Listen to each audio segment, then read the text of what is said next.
datang di acara paling heboh abad ini, Zian Talk Show. Bersama saya, Tasya Jayadiningrat, kita akan menguak kisah para tokoh yang selama ini dianggap tabu, tapi sebenarnya layak untuk diperbincangkan. Dan semuanya itu akan kita kupas tuntas secara setajam silet. Baiklah, tanpa berlama-lama lagi, saya akan mengundang bintang tamu pertama kita pada malam hari ini. Dia adalah seorang penyanyi wanita terkenal sampai kancah internasional. Dan katanya seorang Kristen yang rajin melayani juga. Saya juga kurang kenal sih sebenarnya. Tapi sebelum itu kita mau lihat cuplikan berikut ini.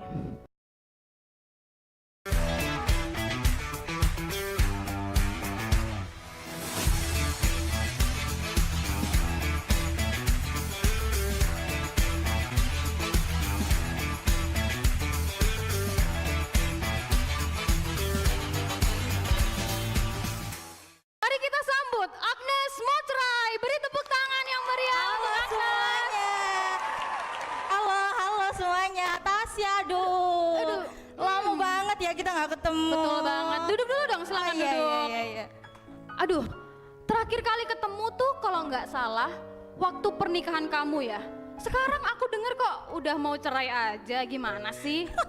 Aduh Tasya, kamu yang berlalu biarlah berlalu deh, ya nggak sih? Oke lah, kita nggak akan bahas gosip kok malam hari ini.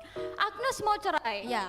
Sebagai seorang artis yang lagi naik daun nih, bisa kasih tahu kita semua nggak sih apa kesibukan kamu belakangan ini? Aku sih paling sekarang sibuk bikin lagu baru sama pelayanan di gereja aja sih. Oh, udah siapin lagu baru? Iya dong. Padahal ya penonton semuanya, lagu dia yang terakhir kali dirilis aja masih berada di tangga nada lagu paling atas. Itu sukses dengarkan sama jutaan orang. Karena sukses besar, badanmu juga ikutan membesar ya. Oh iya ya, kelihatan banget ya Tasya. Aduh iya nih, makanya aku tuh lagi cari referensi program kebugaran. Kamu ada rekomendasi nggak sih? Ada. Iya. Di dekat sini itu Iya. loh. Marcella Gym. Marcella Jim. Oh, aku tahu punya Bu Ida, ya Betul. kan? Bu Ida itu teman arisan aku kebetulan. Oh, teman arisan kamu. Iya.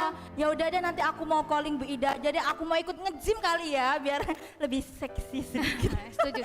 Oh iya boleh Oke. boleh. Selain itu Agnes, Iya. selain siapin lagu baru, aku Iya. juga lihat di sosial media kamu nggak pernah berhenti posting-posting pelayanan gitu. Emang sepadat itu ya pelayanan kamu? Enggak sih, sebenarnya aku tuh posting-posting di sosial media aku itu ya biar jadi motivasi orang-orang ini loh. Oh, Gitu Tasya. buat motivasi atau biar kelihatan tampil aja? Ah kamu, itu kayak pepatah bilang itu loh, sekali dayung, 2-3 pulau terlampaui. Tuhan kasih aku talenta untuk menyanyi, ya jelas lah aku gunakan untuk melayani Tuhan. Lagian siapa sih yang cocok dijadikan contoh sebagus dan sehebat ini, ya enggak sih selain aku? Oke, bisa kasih contoh nggak suara orang yang hebat tuh kayak gimana sih? Oh iya boleh. Itu ini lagi sakit tenggorokan sih Tasya. Kamu kan tadi udah lihat profil aku kan, suara aku merdu gitu loh. Ini lagi sakit tenggorokan aja. Iya, percaya. Iya dong. Terus kamu juga aku lihat ketika pelayanan gitu ya, Iya. merem-merem gitu, menghayati sekali gitu, merem-merem sampai haleluya kayak gitu-gitu. Nggak takut tiba-tiba nanti jatuh ke belakang? Aduh, ya nggak mungkin lah Tasya. Aku ini kan penyanyi profesional, jadi nggak mungkin ada kejadian aku nyanyi terus jatuh, kan malu-maluin. Iya Ya nggak sih? Percaya deh sama yang profesional. Iya dong. Oke, Agnes, kita akan bahas lagi nanti ya, karena Iya. ini percakapan seru sekali. Tapi saya punya bintang tamu lainnya yang nggak kalah keren juga nih kebetulan. Oh gitu. Oke, bintang tamu kedua pada malam hari ini juga tidak kalah kerennya. Dia adalah seorang tokoh masyarakat yang digemari oleh banyak orang. Karena katanya punya banyak program yang membantu orang gitulah. Nanti kita coba ulik ya programnya itu seperti apa. Tapi sebelum itu mari kita lihat cuplikan berikut ini.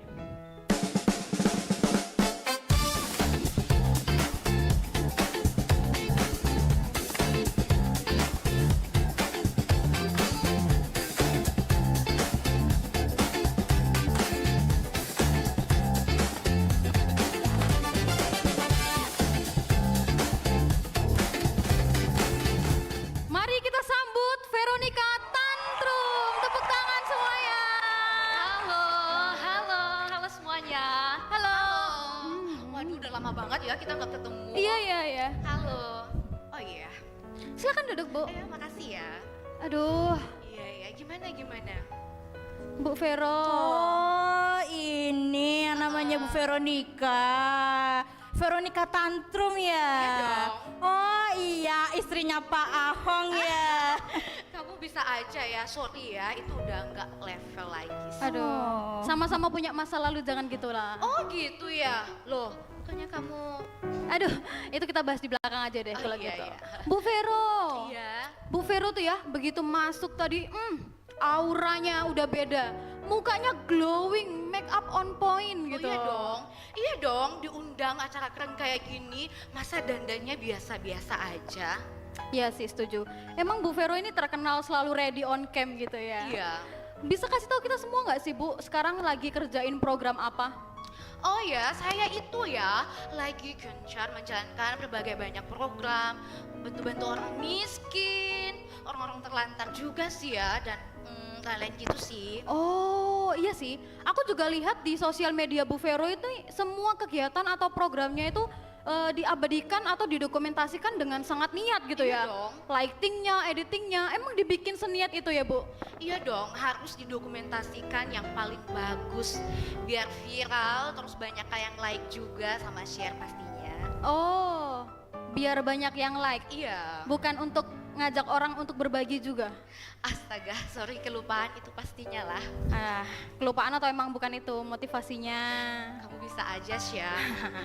Nanti kita bahas lagi ya Bu tentang program itu. Saya juga punya Oke. bintang tamu lainnya yang gak kalah kerennya juga nih setelah ini. Baiklah, untuk bintang tamu terakhir pada malam hari ini, dia adalah seseorang yang viral di sosial media, terkhususnya di TikTok, karena katanya berhasil menemukan sebuah mesin waktu yang katanya bisa membawa orang, objek dari zaman kapanpun yang kita mau. Seperti apa sih mesin waktunya atau profesornya? Mari kita lihat profil profesor berikut ini.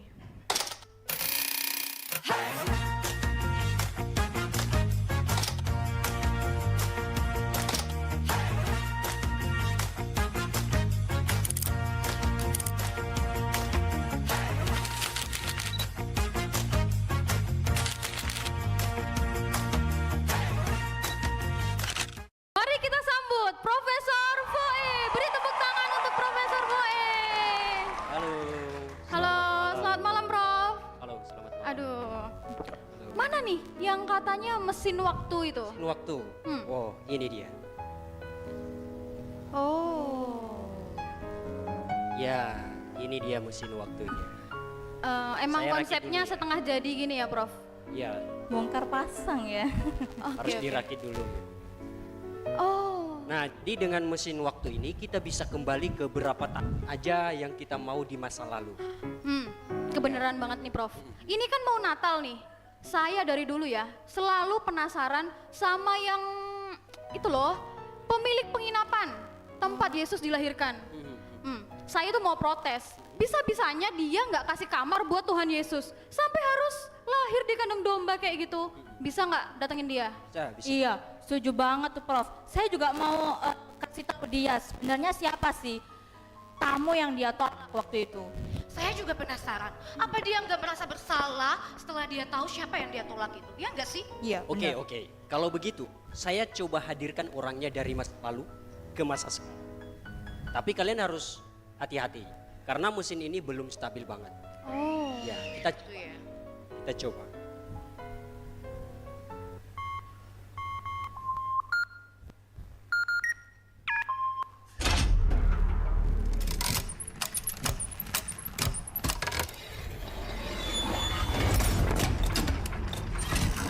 Mana? Sabar. Yo, Yesus lahir. Loh, yo, di Bethlehem. Salah nih Prof. Masuk. Siapa sih?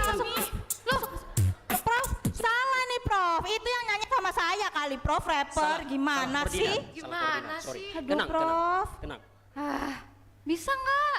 Bisa, pasti bisa. Kita coba sekali lagi. Aduh, nggak percaya deh.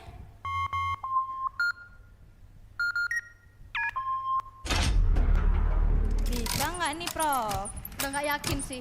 Iya nih. Jangan, nggak jadi. Iya. Mana? Kenapa, Prof? Apa sih itu? Coba, coba sini kita lihat, coba. Apa?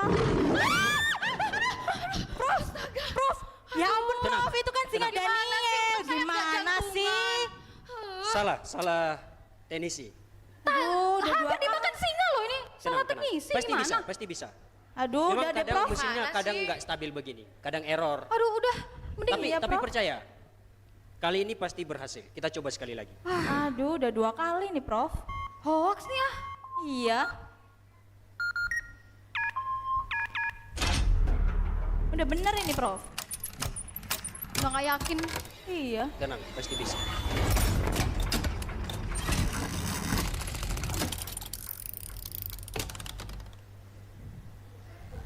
Loh, di mana ini? Siapa sih? Seperti bukan di Bethlehem. Kok Wah, bajunya kamu tanya beda deh. dengan kita ya? Iya. Kok coba beda tanya. sekali orang-orangnya lain. Ini orang, bukan. Coba deh. Di mana ini ya? Coba aja kamu yang tanya. Pak, Hei, ya. Bapak siapa namanya? Oh, perkenalkan. Namaku Iskar bin Jafar. Pemilik penginapan terkenal di Bethlehem. Wah, keren banget Prof ini. Bener. Enak banget. Bener. Ini di mana? Udah. Shh, Bapak jangan banyak nanya, Hah? harusnya saya tanya Bapak. Silakan duduk. Duduk. Pak, Iya. Bapak tahu nggak? Hah? Bapak itu orang yang paling dicari sama semua umat Kristen di bulan Desember. Loh, ada apa? Ada apa? Emang bener ya, Bapak itu pemilik penginapan yang sengaja nggak kasih kamar buat Yesus sampai harus lahir di kandang domba kayak gitu. Iya tahu, kasihan banget. Masa iya Bapak biarkan bayi lahir di kandang yang kumuh, bau? Gimana sih Bapak ini? Iya. Dasar Bapak ini gak punya hati. Loh, saya tidak tahu siapa mereka pada waktu mereka datang itu. Yang saya tahu ada sepasang orang laki-laki dan perempuan, dan saya lihat istrinya lagi hamil. Ya sudah, karena penginapan di tempat saya sudah penuh, saya kasih aja kandang domba di penginapan saya. Kenapa memangnya? Pak, kalau saya nih di posisi Bapak waktu itu ya, saya pasti kamar yang terbaik Pak. Melayani itu harus totalitas Pak. Hei, masih mending saya kasih dia kandang domba. Memangnya siapa dia? Itu juga karena saya iba melihat mereka kayaknya mau melahirkan. Hah? Itu Bapak tahu. Kalau memang Bapak iba, kenapa Bapak biarkan ibu hamil beristirahat di kandang yang kumuh, bau lagi? Kalau memang Bapak peka, harusnya Bapak itu bisa berikan yang terbaik, Pak. Kayak saya dong. Saya itu peka dengan orang-orang terlantar, orang-orang miskin. Kalau saya ada di situ, saya akan melayani dengan setulus hati saya. Iya, Bapak itu sebenarnya tahu nggak sih, bayi yang Bapak tolak waktu itu siapa? Siapa memangnya? Bayi itu tuh sang juru selamat dunia Pak. Harusnya Bapak itu menolong, bukan menolak. Gimana sih? Bapak itu nggak ada empati, nggak ada rasa kasihan sama sekali. Bisa-bisanya kasih kandang buat bayi, buat orang lahir kayak gitu. Stop! Diam! Sekarang saya yang bicara.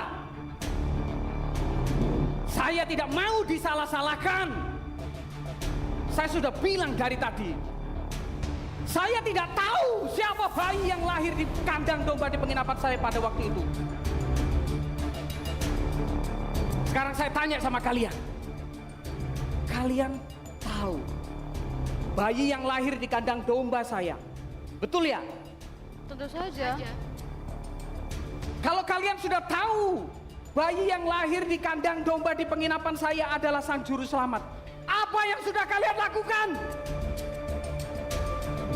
Apakah kalian sudah memuliakan juru selamatmu?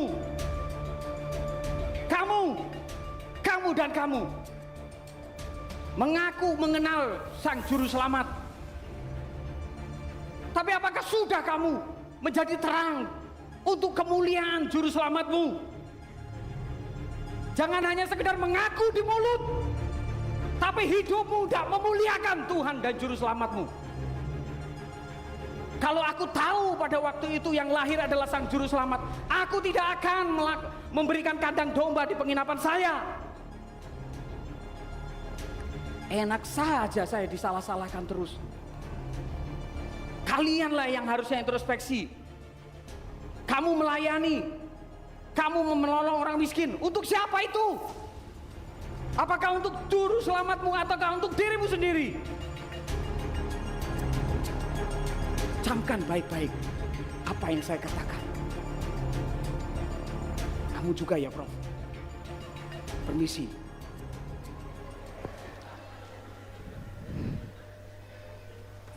Bener juga ya yang dibilang pemilik penginapan tadi. Selama ini aku cuma fokus menghakimi orang lain. Tanpa sadar, sebenarnya aku pun melakukan hal yang sama.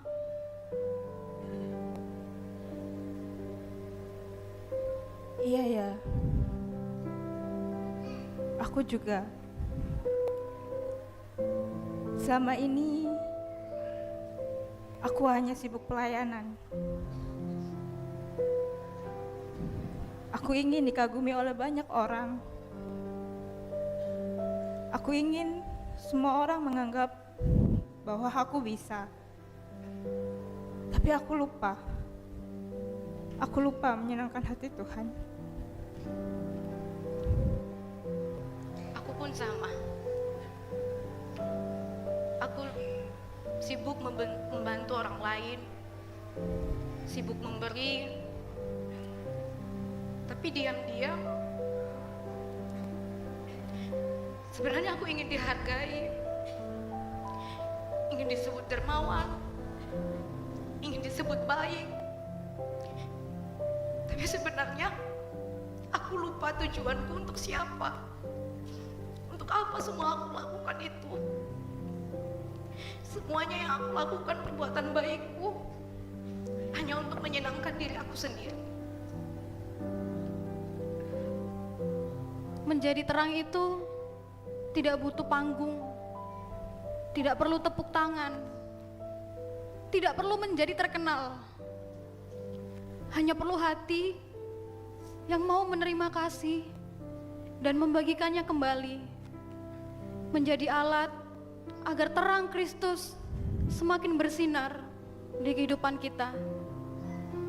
Terima kasih untuk para bintang tamu saya malam hari ini, terkhususnya Profesor Foe, Sama-sama. karena sudah mendatangkan pemilik penginapan. Kiranya di episode malam hari ini bukan hanya saya dan bintang tamu yang dapat tersadarkan, tapi juga penonton di tempat ini dan juga penonton di rumah. Sekian dari episode malam hari ini. Sampai jumpa dan selamat malam.